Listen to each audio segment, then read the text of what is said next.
함께 읽겠습니다. 로마서 3장 9절부터 18절까지 말씀입니다.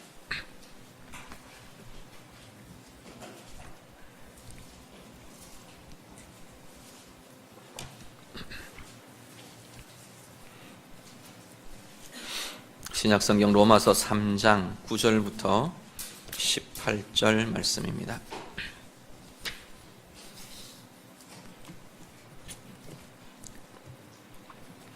3장 9절에서 18절 말씀 다 함께 읽겠습니다. 그러면 어떠하냐? 우리는 나으냐? 결코 아니라. 유대인이나 헬라인이나 다 죄 아래에 있다고 우리가 이미 선언하였느니라. 기록된 바 의인은 없나니 하나도 없으며 깨닫는 자도 없고 하나님을 찾는 자도 없고 다 치우쳐 함께 무익하게 되고 선을 행하는 자는 없나니 하나도 없도다. 그들의 목구멍은 열린 무덤이요 그 혀로는 속임을 일삼으며 그 입술에는 독사의 독이 있고 그 입에는 저주와 악독이 가득하고 그 발은 피 흘리는 데 빠른지라. 파멸과 고생이 그 길에 있어 평강의 길을 알지 못하였고 그들의 눈앞에 하나님을 두려워함이 없느니라 함과 같으니라. 아멘. 사도 바울은 앞의 본문에서 유대인의 유익에 대한 이야기를 설명합니다. 계속 유대인에 대해서 비난의 조로 강론하던 사도 바울이 바로 앞의 본문에서는 그렇지만 하나님이 유대인을 택하신 택하심에 유대인에게 유익이 있다, 나음이 있다라고 말하면서 이야기들을 쭉 전개합니다. 말씀을 맡은 것, 하나님의 구원의 통로로 선택을 받은 것, 이것은 분명히 유대인의 유익이라는 겁니다. 그 이야기를 하고 나서 오늘 9절로 들어오면서 다시금 다른 어조로 이 유대인과 인생에 대한 이야기를 오늘 이어갑니다. 9절 말씀을 보시면 어떻게 시작하느냐면 반문으로 시작합니다. 그러면 어떠냐? 우리는 나으냐? 결코 아니라 라고 선언하면서 오늘 본문의 내용을 시작합니다. 여기서 우리는 유대인을 가리킨다고 보시면 됩니다. 사도 바울 자신을 포함한 유대인들, 앞에 유대인의 나음이 이렇다라고 쭉 이야기를 했는데 그러면 정말로 우리가 나은 거냐? 그 이야기를 하는 겁니다. 정말로 우리는 나은 존재냐? 아니다. 사도 바울이 지금 그렇게 오늘 본문을 시작합니다. 그러면서 쭉 이어지는 내용이 유대인이나 헬라인이나 말하자면 하나님 자녀나 이방인이나 누구든지 다 똑같이 죄 아래에 있다라고 지금 선언을 합니다. 죄 아래에 있다는 표현이 지금 사도 바울은 이 죄에 대한 이야기를, 죄에 대한 개념들을 로마서에서 좀 많이 다루는데 사도 바울이 갖고 있는 죄에 대한 개념은 그냥 단지 사람들이 잘못을 행하는 것, 이것을 좀 넘어섭니다. 그것과는 좀 다른 이야기를 합니다. 규칙을 어긴 것, 잘못된 행위를 하는 것, 이런 것 죄 맞는데 죄라는 개념을 그것이 전부로 말하지 않는다는 겁니다. 사도 바울이 이야기하는 죄의 개념은 어떤 의미들을 내포를 하고 있느냐면 인간을 노예 삼고 지배하는 권세로 이 죄를 표현합니다. 그냥 잘못된 행위는 내 의지로 결정해서 잘못된 행위를 할 수 있습니다. 그걸 보고 그것 죄야 이렇게 말할 수 있는데 지금 근본적인 인간이 갖고 있는 이 근본적인 죄라는 것은 그런 차원을 넘어서더라는 겁니다. 내가 다 분별할 수 있어서 이게 죄고 이게 잘못이고 이건 선한 거고 분별해서 내가 선을 행하지 않고 실수하거나 실패해서 죄를 짓는 행위, 그런 정도가 아니고 아예 죄라는 이 권세에서 벗어날 수가 없는 게 죄라는 겁니다. 인생의 죄라는 겁니다.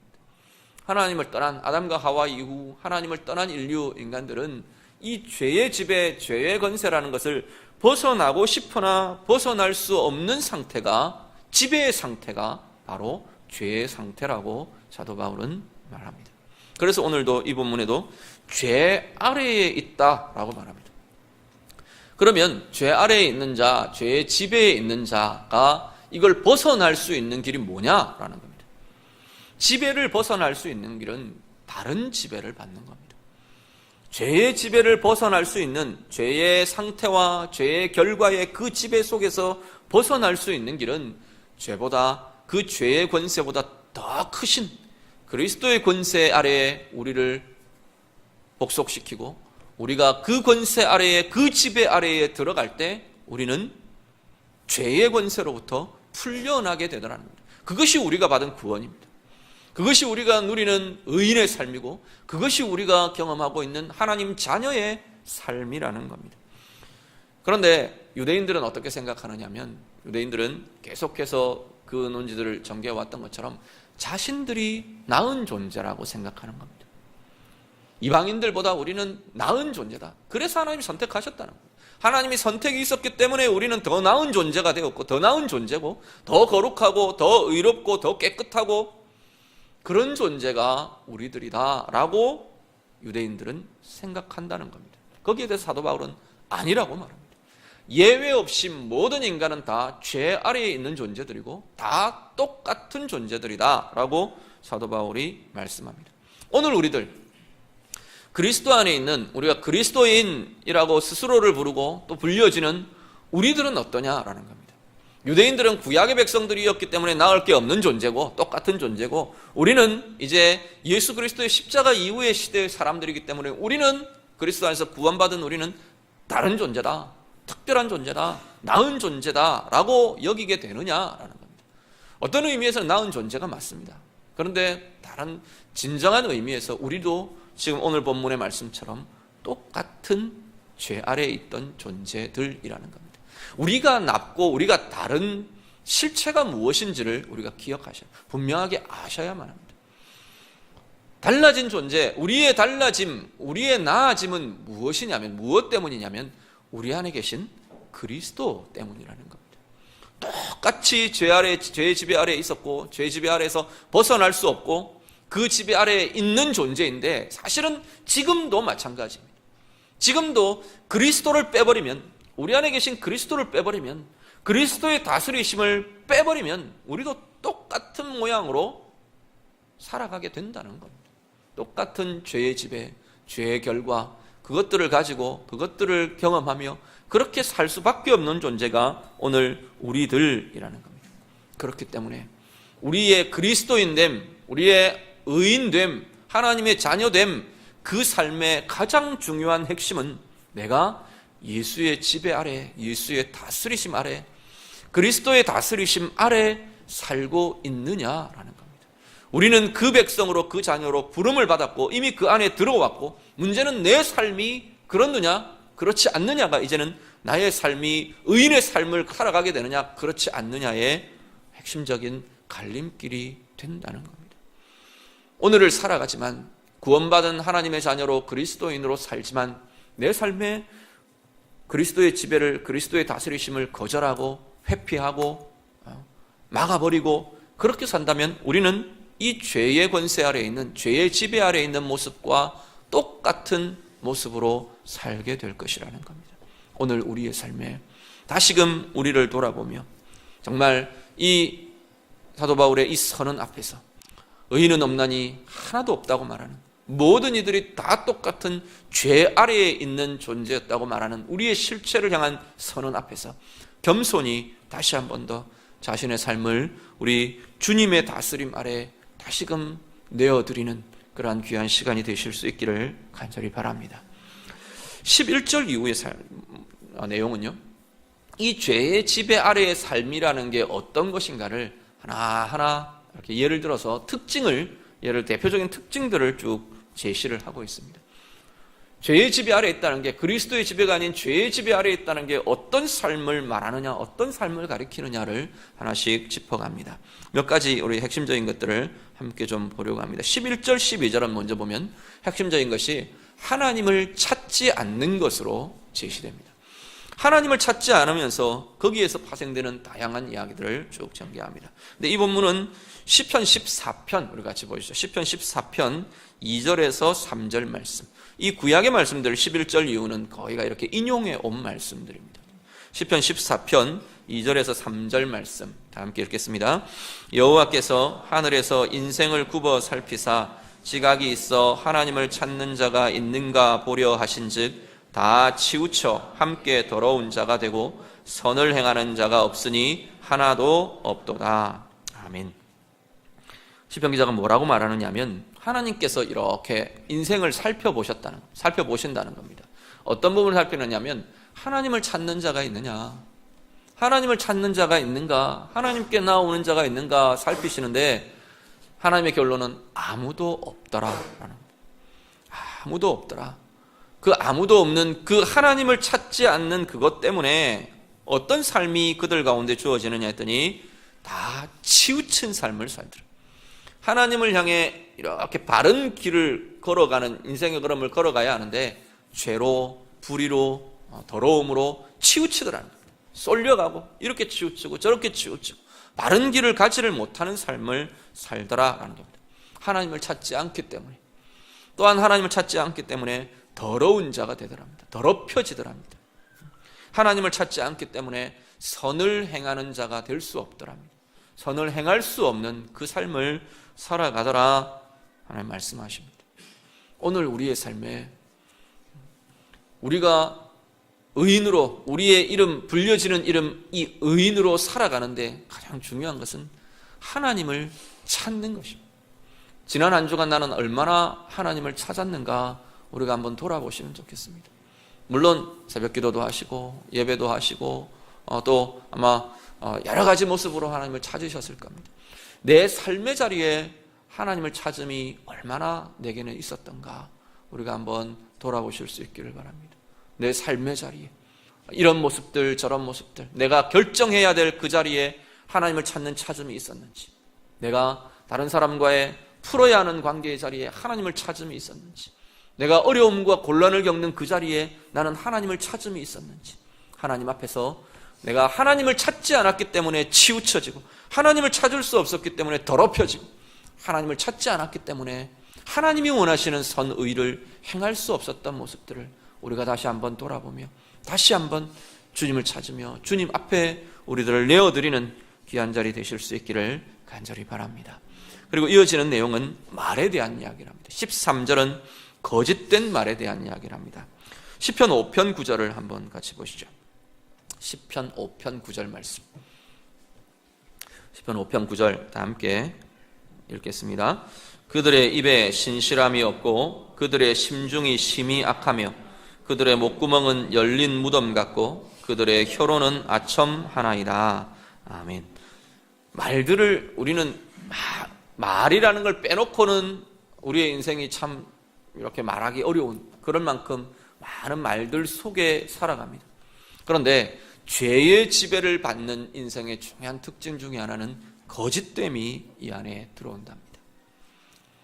거짓됨이 다양한 우리가 대놓고 어떤 거짓말을 하는 이런 것들도 거짓이지만 과장하는 것, 축소하는 것, 가리는 것, 포장하는 것 모든 게 사실은 다 거짓입니다. 하나님 앞에서 왜 이 거짓이 나오느냐 하면 자기를 드러내기 위해서, 자기를 숨기기 위해서, 자기를 높이기 위해서, 자기를 변호하기 위해서, 자기의 유익을 얻기 위해서, 결국은 그것들 때문에 우리는 거짓이라는 것으로 계속 내몰려지고 있다는 겁니다. 말의 거짓된 말들, 이게 죄의 지배를 받는 인생의 특징이랍니다. 거짓된 말은요, 그냥 거짓된 말로 내가 이익을 얻고 됐다 그걸로 끝나는 게 아니라 거짓은 우리를 자꾸 묶어갑니다. 거짓된 말이 우리의 입에서 한 번 더 나오고 또 행위들이 나오고 표정들이 나오고 그러면서 우리의 삶은 그 거짓에 자꾸만 매이고 묶이는 것을 보게 됩니다. 그래서 또 다른 거짓을 가고 또 다른 거짓을 하고 내 실체들을 자꾸만 정말 그 실체에 만족할 수 없게 됩니다. 내 진정한 존재에 대해서 내가 나 스스로 부끄러워하고 주저하고 수치스러워하고 그런 길을 계속 가게 하는 것이 이 거짓됨이라는 겁니다. 또 하나 말에 대한 이야기 13절 하반절부터 14절은 사람을 향해서 공격하는 말들, 다른 사람을 상하게 하는 말들에 대해서 이야기합니다. 시편 7절 말씀을 한번 더 같이 보시죠. 시편 7절 말씀 다 같이 읽습니다. 그의 입에는 저주와 거짓과 포악이 충만하며 그의 혀 밑에는 잔해와 죄악이 있나이다. 아멘. 죄의 지배를 받는 인생의 중요한 특징 중에 하나는 우리는 말을 가지고 서로를 상하게 한다는 것. 사람을 상하게 하는 말들. 또 다른 표현에는 오늘 본문에도 그렇고 시편 140편에는 보면 독을 품은 말이라고 이야기합니다. 우리의 혀에 독을 품었다고 이야기합니다. 뱀같이 쏘는 혀가 된다고, 찌르는 혀가 된다고 그렇게 말합니다. 찌르며 쏘며 독을 뿜어내며 그렇게 서로를 상하게 하는, 그게 내가 그렇게 말하면 상대방만 상하느냐 하면 그렇지 않습니다. 말을 하는 독을 뿜어내는 내 영이 먼저 상합니다. 말을 하면서도 공격하며 상하게 하며 뿜어내는 그 독으로 인해서 내 혀로 내 말로 뱉어내는 그 말로 인해서 내 인격이 더럽혀지고 내 삶이 손상되고 내 인격이 상하게 된다는 겁니다. 그러면 또 들은 사람은 가만히 있나요? 또 똑같이 쏘아냅니다. 쏘아내고 뿜어내면 서로가 상하고 서로가 망가져. 그래서 뭐라고 말합니까? 서로가 상하게 하는 말들, 그것이 독을 품은 말들, 공격하는 말들, 상하게 하는 말들이랍니다. 이것이 죄의 지배를 받으며 사는, 죄의 지배 아래에 있는 인생의 특징 중에 하나로 오늘 바울은 제시합니다.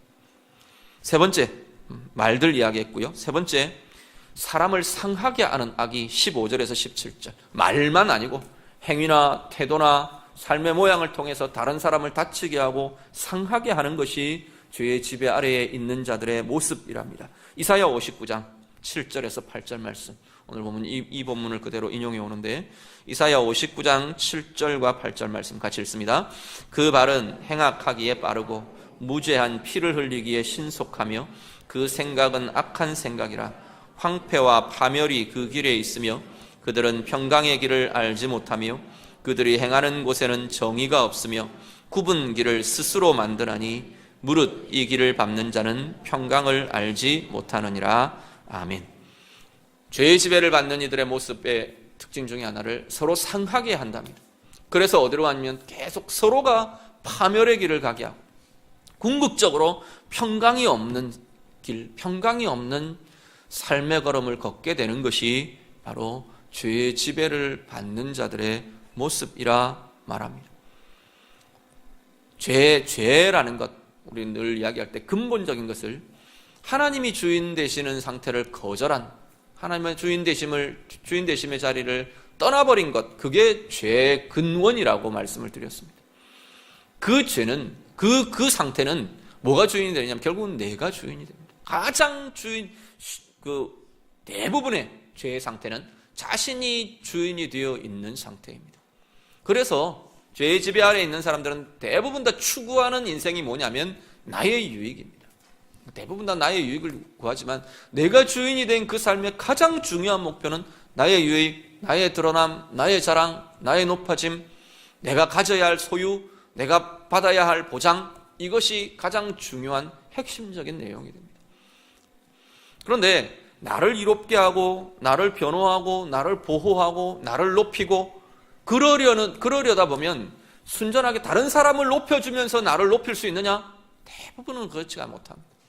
죄의 지배 아래서. 그래서 죄의 지배 아래에 있는 삶이 결국은 다른 사람을 깎아내리게 됩니다. 다른 사람을 쳐들어가고 다른 사람을 찌르고 다른 사람을 깨뜨리고 다른 사람을 밟아 누르고 다른 사람을 상하게 하고, 그래야만 내가 살아남는 것 같은 거예요. 싸울 때 보면 우리 아시잖아요. 싸움이 딱 벌어지고 나면 어떻게 되냐면 이기려면 그 사람을 쳐야 합니다. 좋은 말로 이길 수 있다? 세상적인 방법은 그게 되지 않습니다. 상대방이 쏟아내는데 그래, 당신 말 들어보니까 정말 당신 말이 맞네요. 그러면서 싸움을 이길 수가 있나요? 싸움을 안 해야지. 싸움이 벌어지고 나면 그렇게는 싸움이 되지 않습니다. 이기려면 치게 됩니다. 이기려면 찌르게 되고 이기려면 부수게 되고, 그걸 성경은 뭐라고 하면 파멸의 길이랍니다. 황폐와 파멸의 길을 가게 된답니다. 전쟁이 일어나면 사실 전쟁의 당사자들이 이렇게 싸우고 나면 어느 한쪽도 사실은 승자와 패자가 나오죠. 그렇지만 어느 한쪽도 유익을 얻는 것은 없는 것 같아요. 다 황폐하게 되고 다 부서져 버리고 전쟁이 일어났던 그 터전은 다 깨어져 버리고 황폐하게 됩니다. 인생이 그렇다는 겁니다. 서로가 높아지고 서로가 나아지기를, 서로가 자기의 유익을, 자기의 소유를 차지하려는 그 인생들 속에는, 죄의 지배를 받는 그 인생은 황폐와 파멸이 그곳에 있을 뿐이라고 말씀합니다. 그래서 궁극적으로 평강을 알지 못하고 평강을 누릴 수 없는 길을 걷게 된다고 성경은 말씀합니다. 그리고 마지막 18절 말씀은 이 죄의 지배 아래에 있는 인생의 특징을 하나님을 두려워하지 않는 것으로 제시합니다. 시편 36편 1절 하나 더 보겠습니다. 시편 36편 1절 말씀. 시편 36편 1절 다 함께 읽습니다. 악인의 죄가 그의 마음 속으로 이르기를 그의 눈에는 하나님을 두려워하는 빛이 없다 하니. 아멘. 자, 뭐라고 말하냐면 이 시편 36편은 죄를 의인화해서 이야기합니다. 죄가 지금 말을 하는 겁니다. 이 죄의 지배 아래에 있는 사람들의 이 죄가 뭐라고 말하냐면 내 눈에는 하나님을 두려워하는 것이 없다, 그렇게 말한다는 거예요. 다르게 말하면 죄라는 것이 우리 가운데 머무르고 쌓여지면서 우리에게는 어떤 특징이 나타나냐면 하나님을 두려워하는 것이 무뎌진다는 겁니다. 하나님을 떠나 있는 시간들이 길어지면서 하나님을 두려워하는 것이 무뎌집니다. 하나님의 뜻을, 하나님의 길을 벗어나서 사는 삶들이 계속 반복되면서 우리들은 하나님을 두려워하는 것이 무뎌진다는 것. 하나님을 두려워한다는 건 그냥 공포스러워하고 무서워하는 것만을 의미하는 건 아닌 줄 아시죠? 높이고 경외하고 좋고 이런 마음들이 다 무뎌지고 둔해진다는 것. 죄가 그렇게 만들어간답니다. 그래서 결국은 자꾸만 이 길로 내몰려져가는, 계속해서 이 죄의 지배 아래로 자꾸만 악순환이 반복되면서 내몰려져가는 그러한 삶이 죄의 지배 아래에 있는 삶이라 말씀합니다. 정리하면요, 이 죄의 지배 아래에 있는 인생은 하나님을 찾지 않아서 치우치고 더럽혀지고 선을 행할 수 없는 길로 내몰리는, 하나님을 찾지 않는 모습들이 그 안에 나타나고, 거짓의 말들, 사람을 상하게 하는 말들, 이것으로 서로가 상하고 서로가 깨어지고 서로가 더럽혀지고 서로가 황폐하게 평강이 없는 길로 내몰려진답니다. 그러한 행위로, 그러한 삶으로, 그리고 하나님을 두려워함이 점점 무뎌지고 엷어져서 계속 그 악순환의 길 속에 허덕허덕 수렁처럼 빠져들어가는 게 되는 것이 우리의 죄의 지배를 받는 인생이라고 말씀합니다. 오늘 우리의 삶을 돌아보시길 바랍니다. 앞에 제가 어떤 말씀을 드렸냐면 그리스도인도 그리스도가 빠지면 똑같다 말씀을 드렸습니다. 우리가 그리스도의 다스리심이 빠지면 우리도 똑같이 이 악순환 속에 허덕이게 된다는 겁니다. 제가 지난 몇 주간 믿지 않는 분들, 불신자들하고 이렇게 만나서 대화할 수 있는 기회들이 몇 번 있었습니다. 상당히 다른 부류의 사람들이었어요. 그런데 몇몇 분들 이렇게 만나면서 제 마음에 공통적인 느낌을 받은 게 뭐냐면 이분들이 굉장히 외로움에 대해서 두려워한다는 느낌을 많이 받았어요. 외로운 것, 자기의 인생이 보호받지 못하는 것에 대해서 굉장히 두려워하고, 그래서 뭔가 안전장치들을 자꾸 마련해야 되고 고민하고, 한 중년 이제 넘어가는 분들이었기 때문에 그런 느낌들을 참 많이 받았어요. 어떤 분들은 친구 집단에 그 근거를 두려고 하고, 또 어떤 이들은 또 이런 집단 저런 집단, 그런 고민과 염려와 또 매임과 이런 이야기들을 쭉 같이 좀 듣고 나누면서 제 안에 어떤 마음이 들었냐면 나는 그렇지가 않은데 라는 생각들이 들었어요. 나는 참 든든하구나, 나는 참 평안하구나, 저런 두려움이 나는 별로 없고, 교회라는 공동체가 저기서 막 고민하고 이런저런 전전긍긍하는 그런 고민들을 정말 교회라는 공동체를 통해서 나는 풀어지고, 내 안에 계신 예수님 때문에 나는 든든하고, 그런 것들에 대한, 내가 직접 예수님 이런 표현들을 써가면서 이렇게 좀 자제하면서 말을 했지만 그런 것들을 같이 이야기할 수 있는 기회들이 있었어요. 그러면서 참 감사하다, 그런 시간들을 좀 지나왔어요. 근데 또 굉장히 상반되는 또 하나의 경험이 뭐냐면, 그랬는데 또 한편으로는 이 부분이 깡그리 무너지는 경험 또한 제가 하게 됐습니다. 정말 낙심과 절망과 어떤 내 감정이 막 뒤섞여서 막 분출되는 그런 상황이 또 한 번 연출이 됐어요. 그 두 가지의 굉장히 상반된 경험을 제가 하면서 오늘 특별히 또 오늘 본문 말씀이 지금 이 본문을 다루게 되면서 제가 어떤 마음이 들었냐면, 그렇구나. 우리가 다를 바가 없다는 겁니다. 우리도 그리스도의 다스리심이 빠지면 다른 사람을 이기기 위해 공격하게 되어 있습니다. 독을 쏟아내게 되어 있습니다. 내가 의인이기 때문에 나는 의로운 길을 가고 좋은 말을 하고 격려의 말을 하고 그런 것이 아니고, 내 안에 있는 그리스도께서 우리에게 평강으로 다스리시고 그 지배 아래에서 내가 평강과 은혜와 생명을 누리는 한에서는 우리는 얼마든지 평강을 이야기하고, 꾸미는 게 아니고, 내가 믿지 않는 분들 앞에서 내가 뭘 꾸미고 목 사기 때문에 그런 게 아니고, 정말로 나는 평안하고 든든했어요. 그래서 그들을 격려해 줄 수 있었고, 그들에게 길을 제시해 줄 수도 있었고, 이런 고민들을 이렇게 풀어가는 겁니다. 하나님이 이렇게 다루실 겁니다. 그 이야기들을 같이 해줄 수 있었어요. 그런데 그 다스리심의 상태가 일시간이지만 중단될 때는, 걷어지고 내가 막혀버릴 때는 다를 바가 없더라는 겁니다. 절망에 내몰리고 독을 쏟아내고 내 속에서 쏟아져 나오는 그 독들을 내가 주체할 수 없는 그 상황에 내몰릴 수 있는 것이 똑같은 우리의 인생이더라는 겁니다. 하나님 앞에서 우리의 실체가 무엇인지, 우리의 존재가 무엇인지를 분명하게 다시 확인하시길 바랍니다. 우리가 의롭고 우리가 평강으로 살아가고 우리가 생명과 은혜와 이 힘으로 살아가는 근거는 내 안에 계신 예수 그리스도시라는 겁니다. 그리스도의 다스리심이, 그리스도의 평강의 지배가, 그 평강의 왕의 다스리심이 우리를 평강으로 이끄는 것이고, 생명의 주인 되신 그분의 다스리심이 우리를 생명으로 이끌어 가게 된다는 겁니다. 우리의 삶을 돌아보며 내 삶은 어떠한가? 내 삶은 정말로 이 지금 이야기한 이 죄의 지배 아래에 있는 이 모습들이 내 삶에서는 어떤 때 나타나는가? 어떤 모습에서 그것들을 내가 이기지 못하고 그것에 내몰리며 살아가는가? 우리 자신들을 돌아보실 수 있기를 바랍니다.